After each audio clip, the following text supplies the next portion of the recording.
เพื่อนๆรู้ไหมครับว่าเมื่อถึงจุดๆหนึ่งของชีวิตเราก็จะเริ่มเข้าใจว่าเราไม่อยากวุ่นวายกับใครไม่อยากอยู่ในวงสนทนาที่เต็มไปด้วยเรื่องของคนอื่นคือถ้าพูดง่ายๆก็คือว่าเสือกเรื่องชาวบ้านนะครับไม่รู้สึกว่าอยากแข่งขันกับใครแล้วก็ยิ่งไม่รู้สึกต้องอิจฉาใครด้วยเริ่มรักความเรียบง่ายเริ่มอยู่เป็นเพื่อนกับความเงียบได้มากขึ้นไม่มีสังคมก็ไม่เป็นไรแค่มีความสบายใจในทุกๆวันก็พอแล้ว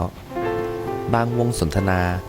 เราถอยออกมาเงียบๆไม่ใช่ว่าเพราะเราอ่อนแอหรอกนะครับแต่เพราะว่าเราเลือกแล้วว่าอะไรควรเก็บไว้ในใจอะไรไม่จำเป็นต้องใส่เข้ามาในชีวิตแค่นั้นเอง